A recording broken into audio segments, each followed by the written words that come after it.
నమస్తే, welcome to hit TV. ఈ రోజు మనతో పాటు ప్రముఖ ఆధ్యాత్మికవేత్త అలాగే ఆస్ట్రాలజర్ ముల్లపూడి సత్యనారాయణ గారు ఉన్నారు. వారితో మాట్లాడి మరిన్ని విషయాలు తెలుసుకుందాం. నమస్తే గురు. నమస్కారం మా చాందని. బాగున్నారా? బాగున్నానమ్మా చాందని.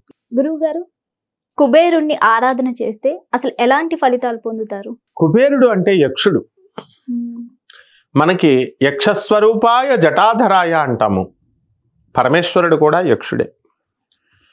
మొత్తము యక్ష జాతికంతటికి కూడా అధిపతి కుబేరుడు. అష్టదిక్పాలకల్లో ఒకడు కుబేరుడు. కాబట్టి ఈ అష్టదిక్పాలక పూజ అనేటటువంటిది సత్యనారాయణ స్వామి వ్రతం చేసినప్పుడు చేస్తాం. మళ్ళీ ఆయన ముఖం కూడా చూడం. నవగ్రహాలని అష్టదిక్పాలకులకి పూజ చేస్తాం.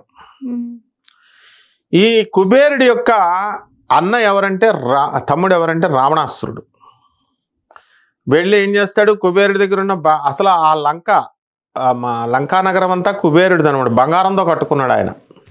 రావణాసురుడు వెళ్ళి ఏం చేశాడు, తన అన్ననే సవతి తల్లి కొడుకు అనమాట లాగేసుకొని ఆయన గెంటేసి లంకను స్వాధీనం చేసేసుకున్నాడు. తర్వాత ఆ పుష్పక విమానం లాగేసుకున్నాడు, అన్ని లాగేసుకున్నాడు. మరి అష్టదిక్పాలకల్లో మనల్ని రక్షించేవాళ్ళు అని అర్థం. కుబేరుడు ఆజ్ఞ అనుగ్రహం మనం ఆయనకు పూజ చేసినా చేయకపోయినా కూడా మనల్ని అనుగ్రహిస్తాడు ఆయన. వాయుదేవుడు ఉన్నాడమ్మా. రోజు ఆయనకి ఆరకర్పూరం ఇచ్చి మనం పూజ చేస్తున్నామా, గాలి ఆటోమేటిక్గా మనం శ్వాస తీసుకుంటున్నాం, వదులుతున్నాం. అగ్నిదేవుడు చక్కగా కడుపులో జఠరాగ్ని రూపంలో ఉండి మనం తిన్నది కరిగిస్తున్నాడు.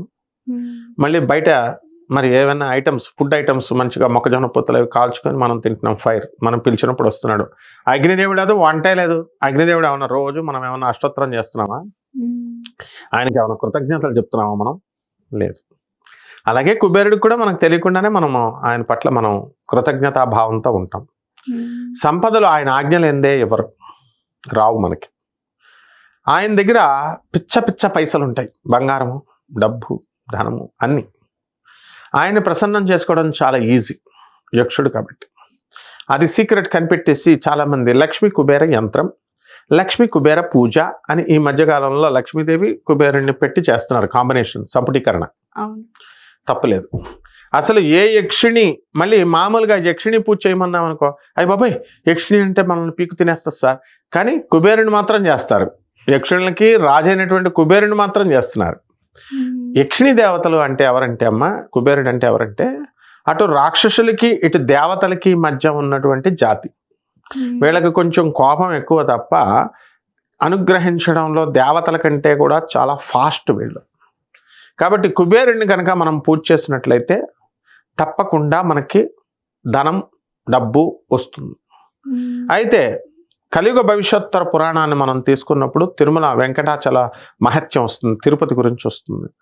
అక్కడ తిరుపతిలో మనం ఏమని చెబుతాము, కుబేరుడి దగ్గర వెంకటేశ్వర స్వామి ఆకాశరాజు కూతురుని పెళ్లి చేసుకోవడానికి, పద్మావతి దేవిని పెళ్లి చేసుకోవడానికి కుబేరుడి దగ్గర అప్పు తీసుకున్నాడు. డబ్బులు అప్పు తీసుకొని అవంతా కూడా భక్తులు కలియుగంలో అందరూ వచ్చి వడ్డీలు వేస్తారు.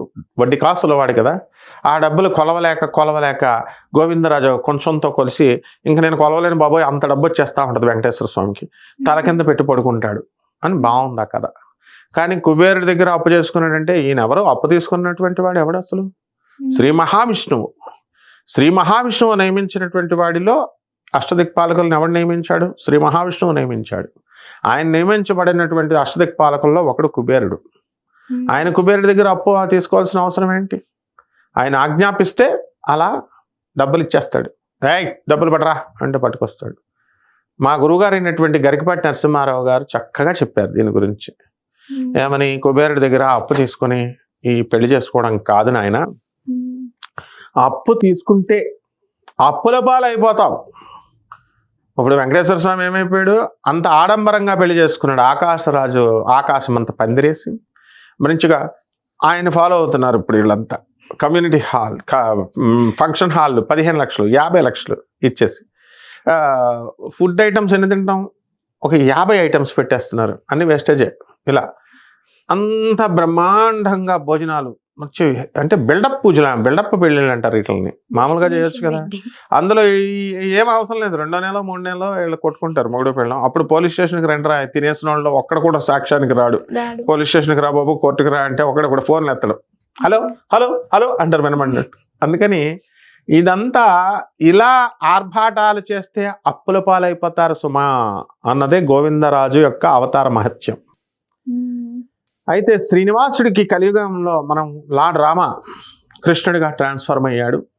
ఆ శ్రీకృష్ణుడే శ్రీ వెంకటేశ్వరుడిగా ట్రాన్స్ఫార్మ్ అయ్యాడు. అతనే కల్కి అవతారంగా అవుతాడు. అంటే ఒకడు కామెంట్ పెడతాడు, గురుగారు దశావతారాల్లో వెంకటేశ్వర స్వామి లేడండి, రాముడు కృష్ణుడు తర్వాత ఈయన కల్కి వచ్చేస్తాడండి, ఈ వెంకటేశ్వర స్వామి వేరేవాడండి అంటే విష్ణువు నుంచి వచ్చిన వాళ్ళే వీళ్ళంతా. పరశురాముడు, శ్రీనివాసుడు ఇవన్నీ సైడ్ అవతారాలు, వ్యాసుడు బోళ్ళన్ని ఉంటాయి. అసలు నేర్చుకుంటారా మొగుడా అంటే టీచర్లకు చెప్పడానికి బయలుదేరుతారు. వీళ్ళకి ఎప్పుడు కూడా అప్పుల పాలైపోతారు. ఇలా టీచర్లకి నీతులు చెప్పాలి, మేము చాలా నాలెడ్జబుల్ పని. నేను అలాగే బిల్డప్ ఇచ్చేవాడిని స్కూల్లో. ఏం చేసేవాడిని, టీచర్ పాఠం చెప్తుంటే టీచర్ ఆ ఫార్ములా అలా రాదనుకుంటా ఇలా రాదనుకుంటా ఫెడేల్ 4 పీకేవారు మాస్టర్లు. సో గురువులు ఎప్పుడు కూడా దే హ్యావ్ టు టీచ్. అసలు నేర్చుకోండి శాస్త్రం. ఒక్కొక్క సందర్భాన్ని బట్టి ఈ ఫార్ములా ఇక్కడ అప్లై చేయాలిరా బాబు, నెక్స్ట్ ఫార్ములా ఇక్కడ అప్లై చేయాలి అని అలా చెబుతాం. అప్పులు సెక్షన్ చేయొద్దు అనడానికి వెంకటేశ్వర స్వామి అని చెప్తాం. సో కుబేరుడు అనేటటువంటి వాడు ఈ యొక్క శ్రీనివాసుడికి ఏ విధంగా అయితే కథ ప్రకారం ఎలా అయితే ఇచ్చాడో, మళ్ళీ ఆయనకి వడ్డీ ప్రకారం మనం శ్రీనివాసుడు ఎలా అయితే ఇచ్చేస్తున్నాడో, కుబేరుడి దగ్గర విపరీతమైన డబ్బు ఉంటుంది. ఎంత తవ్వినా వస్తానే ఉంటుంది. అంటే ధన కోశాగారము, అంటే కోశాగారం ట్రెజరీ, ఇండియన్ గవర్నమెంట్ ట్రెజరీ ఉంటుంది. దాని నుంచే మనకి శాలరీస్ వస్తాయి గవర్నమెంట్ ఎంప్లాయీస్కి. అట్లా స్టేట్ గవర్నమెంట్ ట్రెజరీస్ ఉంటాయి, పెన్షన్లు కూడా. అంటే దాని అంతటికీ అధిపతి ఆయన. కాబట్టి తప్పకుండా కుబేర స్వామికి పూజ చేసుకోవాల్సిన బాధ్యత మనకు ఉంది. పూజ చేసుకుంటే అపర కోటీశ్వరులను చేసేస్తాడు, అందులో డౌట్ లేదు. కాకపోతే పని చేయాలి, దుప్పటి కప్పుకొని పడుకుంటే ఇవ్వడం వల్ల. కాబట్టి ఆయనకి ఎలాగా అంటే పూజకు ప్రొసీజర్ ఏంటంటే అష్టోత్తరం ఉంది. ఓం కుబేరాయ నమః, ఇదే మహామంత్రం. పాయసాన్నాలు పెట్టండి, దద్దోజనాలు పెట్టండి, చక్కెర పొంగలు పెట్టండి, పులిహార పెట్టండి, ఇవే కదా మనకి నైవేద్యాలు. ఇప్పుడు మటన్లు చికెన్లు మందుబాటల్లో అవన్నీ అమ్మవార్లకి పెట్టారు, ఇంకా నయం అనమాట. కొంతకాలంలో కుబేరుడు కూడా పెట్టేస్తారు మహాపండితులు వచ్చి. కాబట్టి అవేమి కాకుండా చక్కగా ఈ పులిహార దద్దోజనం ఇవన్నీ కూడా స్వామివారికి పెట్టి అరటిపళ్ళు నైవేద్యం పెట్టి లక్ష్మీ కుబేర యంత్రాన్ని కనుక వేసుకున్నట్లయితే ఆ కుబేరుని ఆకర్షిస్తుంది. యంత్ర రూపంలో మనం చేస్తాం కాబట్టి అవి మనం ఆ కుబేరుడు ఆకర్షిస్తాడు, ధనలక్ష్మిని ఆకర్షిస్తాడు. జీవికి మనం ఎవరైతే పూజ చేస్తున్నారో వాళ్ళకి అనుగ్రహిస్తాడమ్మా. ధన్యవాదాలు గురువు గారు, చాలా చక్కగా వివరించారు. హిట్ టీవీ యాప్, ఇందులో short news, live news, entertainment shows, movies, digital magazines తో పాటు మీ జిల్లా వార్తలను కూడా ఫ్రీగా చూడొచ్చు.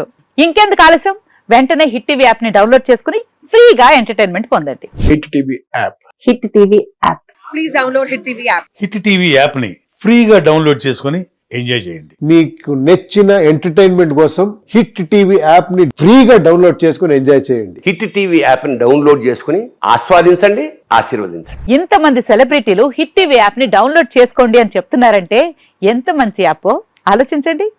అమెరికా అమెరికాలో చదవాలనుకునే వాళ్ళకి విశ్వసనీయమైన పేరు మన శౌర్య కన్సల్టెన్సీ. UK లో 1 year masters, UK లో 1 year masters, 2 years work permit up to 5 years visa. Contact Saurya Consultancy. Contact 89851 89851.